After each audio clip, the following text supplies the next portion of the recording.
Imagine sitting alone late at night after the world has grown quiet.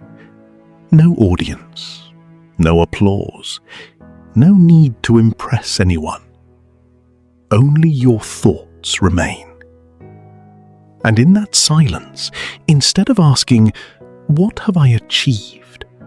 you ask something far more human.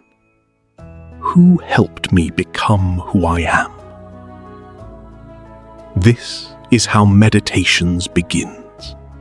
Not with power, not with philosophy, not with grand ideas about life and death, but with gratitude. Marcus Aurelius, one of the most powerful men in history, begins his private journal by remembering people, teachers, family, friends, mentors, ordinary moments, quiet influences. And perhaps this is what makes Book 1 feel timeless. Because before we become anything in life, we are shaped, slowly, silently, by people we often fail to notice while they are changing us. There is an old story about a monk who planted bamboo beside his temple. Every morning he watered it carefully. Years passed. The bamboo remained small. One day a young student asked him, "Master, why care so deeply for something that barely grows?" The monk smiled. Because roots grow before height does. Many of the people who shape our lives are like that. Their influence happens underground, invisible at first. A father teaching patience, not through lectures, but through quiet sacrifice. A mother teaching resilience simply by continuing through difficult days. A friend teaching loyalty by staying when life becomes inconvenient. A teacher teaching discipline through consistency rather than inspiration. Marcus understood this deeply. He did not only admire wisdom, he remembered where it came from.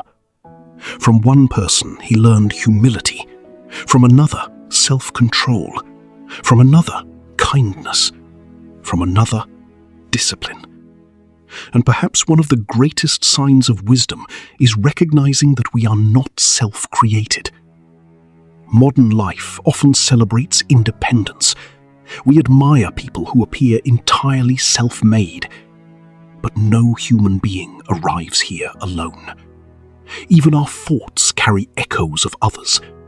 The phrases we repeat, the habits we practice, the fears we carry, the values we defend. So much of it began somewhere outside ourselves. There is another story. A traveller once visited an old monk living near a river.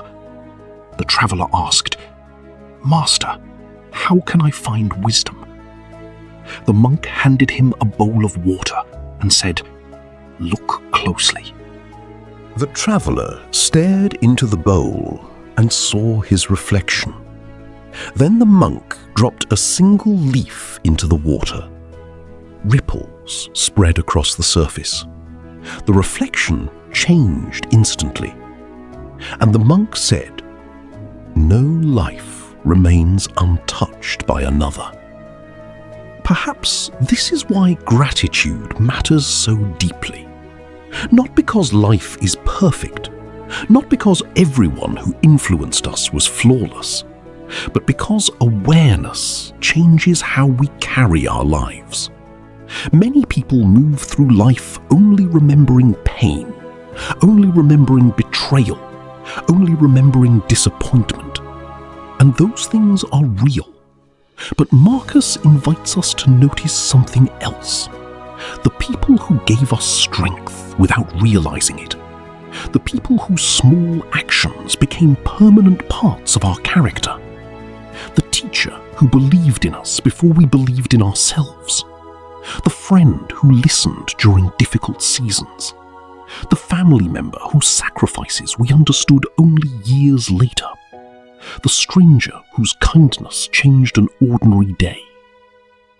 Wisdom often arrives quietly, not through dramatic revelations, but through repeated examples. A calm voice during chaos, patience during difficulty, integrity when nobody is watching.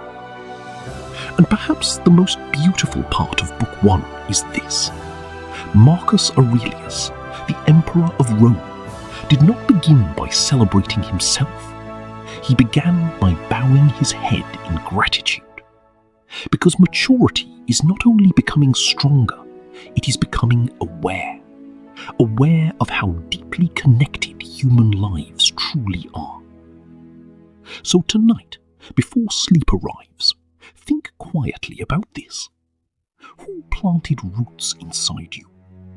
Who helped shape the person you are becoming? And perhaps even more importantly, what kind of influence are you becoming in the lives of others?